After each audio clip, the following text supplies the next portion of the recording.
Seorang remaja perempuan berusia 15 tahun menjadi korban eksploitasi seksual oleh seorang perempuan di sebuah apartemen daerah Jakarta Barat. Korban dijadikan pekerja seks komersial yang ditargetkan mendapat penghasilan 1 juta rupiah per harinya.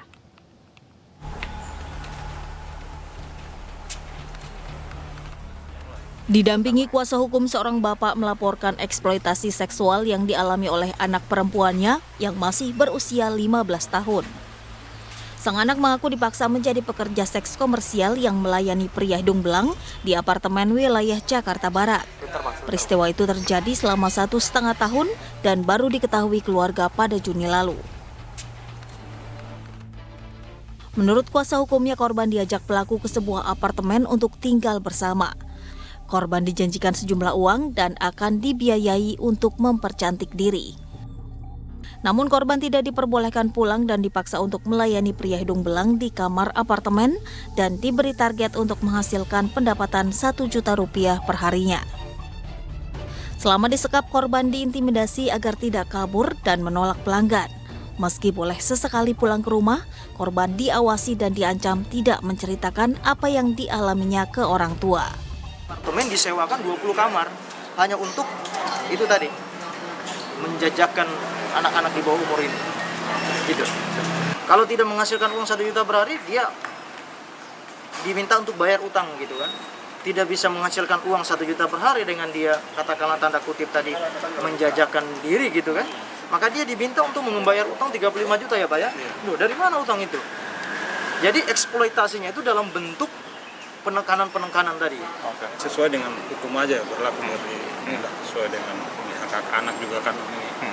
Selama setahun lebih dia nggak bisa sekolah kan, tertahan di sana kan begitu. Selama proses 1,5 tahun di apartemen ini, keluarga sendiri sempat curiga nggak sih Pak sebenarnya jangan-jangan anak saya? Iya, sudah, tapi dia hanya bilang saya kerja benar begitu, langsung pergi lagi. Sementara itu, Polda Metro Jaya telah memeriksa 7 saksi yang mengarah pada 1 tersangka yang akan diumumkan dalam waktu dekat.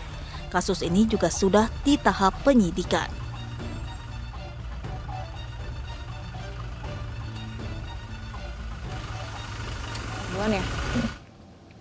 Dan pemirsa, untuk mengetahui lebih dalam terkait kasus ini, kami sudah terhubung dengan kuasa hukum korban di Polda Metro Jaya. Selamat siang Pak Zakir. Selamat siang. Baik Pak, ini sebenarnya seperti apa klien Anda pertama kali terlibat dari dipaksa untuk menjadi pekerja seks komersial, Pak? Jadi kronologisnya itu sebenarnya 1,5 tahun yang lalu, klien kami ini diajak oleh teman dekatnya yang belakangan kita ketahui berinisial R ya.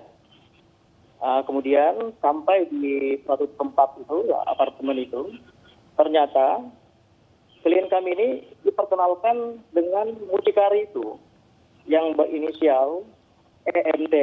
Nah, singkat cerita, setelah klien kami kemudian bertemu sama mucikari tersebut, dia sudah tidak bisa pulang. Jadi dia langsung di situ diiming-imingi akan dipercantik, kemudian diberikan uang, kemudian satu lagi akan disekolahkan katanya begitu, bahkan akan diberikan kendaraan. Namun ternyata iming-iming tersebut tidak pernah diwujudkan ya, sampai pada akhirnya klien kami ini kabur. Nah, pertanyaan yang kemudian muncul, dalam bentuk apa eksploitasi terhadap anak di bawah umur ini, yaitu dia dijajakan ke pelanggan gitu. Jadi dia harus menyetor uang kurang lebih sekitar 1 juta per hari kepada mucikarinya, dengan catatan bahwa apabila dia tidak menghasilkan uang, maka kamar yang disewakan tersebut dan uang makan mereka itu menjadi hutang. Nah, akhirnya klien kami dalam posisi terjepit, mau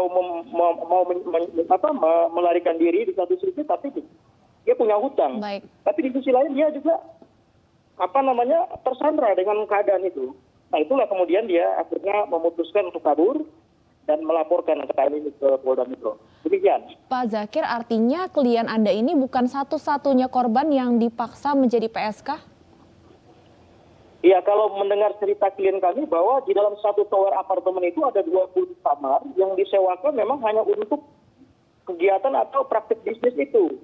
yang mana menurut klien kami, satu kamar itu ada kurang lebih sekitar 3 sampai 4 orang anak di bawah umur yang memang dititipkan oleh mucikari ini untuk bekerja. Nah ini yang kemudian mau kita minta kepada jajaran kepolisian untuk mendalami apakah memang korbannya hanya klien kami atau memang anak-anak yang di dalam kamar itu juga bagian dari korban perdagangan orang. Nah, itu yang saya maksud. Baik, status untuk pelaku saat ini sudah seperti apa dan proses hukumnya sejauh apa, Pak? Sejauh ini yang kami dapatkan informasi dari Polda Metro Jaya bahwa ada 2 tersangka yang sudah ditetapkan dan sudah dilakukan penahanan terhadap 2 tersangka tersebut. Dan tentu keputusan penetapan tersangka ini dan penangkapan ini kami sangat apresiasi ya mewakili keluarga korban. Karena memang dengan adanya penetapan tersangka ini, tentu perkara yang kita laporkan ini telah mendapatkan kepastian hukum. Dan kami berharap kiranya agar tidak berhenti di 2 tersangka saja. Tapi kalau memang ada pihak-pihak lain yang dianggap mengetahui dan terlibat dalam bisnis atau jaringan prostitusi ini, maka kiranya juga bisa segera dilakukan proses hukum terhadap mereka. Siapa Demikian, saja Pak 2 tersangka yang sudah ditetapkan ini? Yang kami lihat kemarin dari pemberitaan media massa itu ada mucikari di situ, berinisial EMT, dan juga teman dekat daripada klien kami ini berinisial RR alias I. Demikian. Baik, anak-anak lain juga apakah juga membuat laporan, Pak, mengenai kasus ini? Kalau untuk yang lain, saya mendengar informasi ada 1 orang yang sempat juga melaporkan. Tetapi pelaporannya di sentra kepolisian mana, saya tidak mengetahui pasti. Tapi yang jelas ada laporan lain selain klien kami.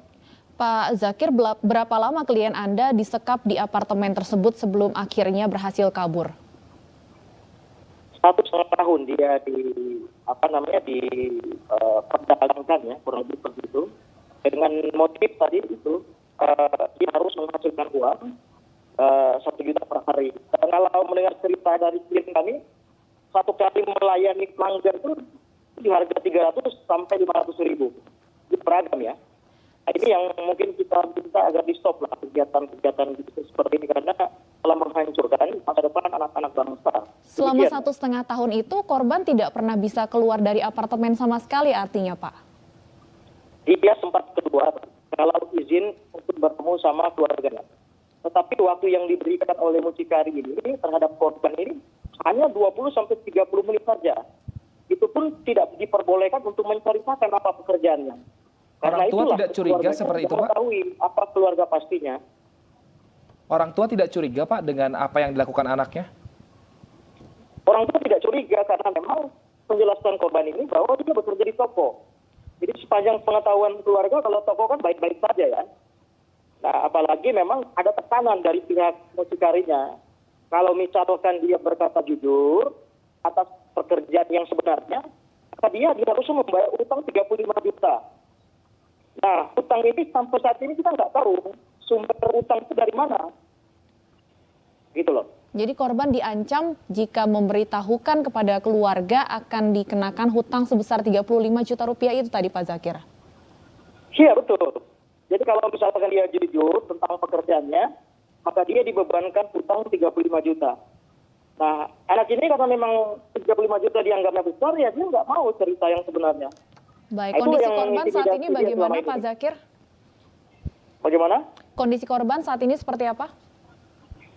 Korban sendiri dia mengalami trauma psikis yang berat ya.